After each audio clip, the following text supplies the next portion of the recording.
আলহামদুলিল্লাহ আলহামদুলিল্লাহ আসসালামু আলাইকুম। সবাই আপনারা কেমন আছেন? আমি এখন ঈদের সিমাই রান্না করতেছি। রাত 12টা বেজে গেছে, তাই রান্না করলাম। সকালে উঠা নামাজ পড়তে গেলে রান্না করতে দেরি হয়ে যায়, তাই নামাজ পড়া সবাই আইসা খায়া সারতে পারে না।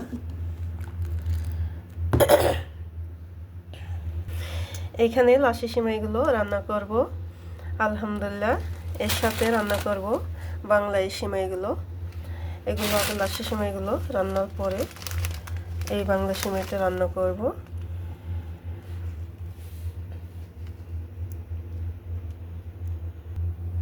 আমি এখন দুধগুলো দিয়ে দিচ্ছি বাটির মধ্যে। সিমাইটা রান্না আমার কেমন হলো সবাই জানিয়ে দিন কমেন্ট বক্সে। এক একজনে এক এক রকম করে রান্না করে। আশা করি আমার মতন এভাবে রান্না করলে অনেকটাই মজা হবে।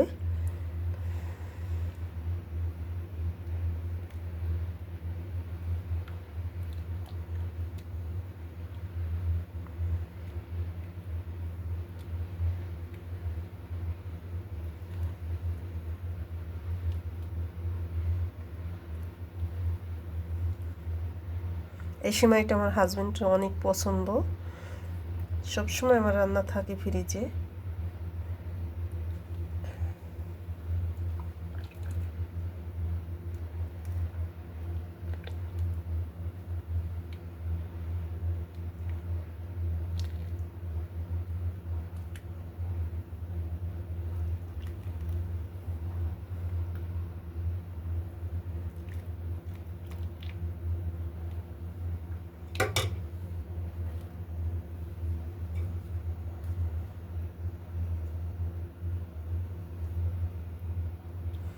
লাচ্ছি সিমাইতে যত একটু দুধ দিলে একটু পাতলা হলে সবচেয়ে ভালো হয়, খেতে মজা বেশি।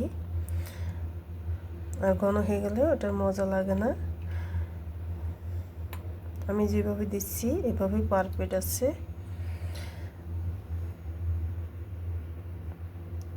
আমি এখন রান্না করব বাংলা সিমাইগুলো। আমি এখন রান্না করব লাচ্ছি সিমাইগুলো, বাংলা সিমাই এইগুলো।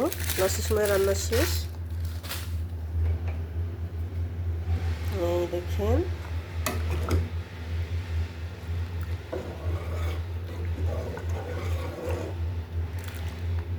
সিমাইগুলো রান্না হয়ে গেছে। এই দেখেন এই সিমাই এইভাবেই খালি শুধু দুধ দিয়ে রান্না করতে হয়। খালি দুধ দিয়ে রান্না করলে চিনি দিয়ে এটার মজাই আলাদা। আবার অনেকেই পানি দিয়ে অল্প করে দুধ দিয়ে রান্না করে। দেখছেন মাশাআল্লাহ সিমাইগুলো আমার রান্না হয়ে গেছে। এই দেখেন এটা হলো বাংলা সিমাই। চাইলে আমার মতন আমি যেভাবে রান্না করছি আপনারা চাইলে এইভাবে সুন্দর করে রান্না করে খেয়ে দেখতে পারেন। আশা করি সবচেয়ে মজা হবে। রান্না করে খেয়ে না দেখলে আমার মতন একেবারেই বুঝবেন না যে আসলে কথাটা সত্য না মিথ্যা। তা আপনারা সকলে ভালো থাকেন, সুস্থ থাকেন। খোদা হাফেজ। ঈদ মোবারক, ঈদ মোবারক।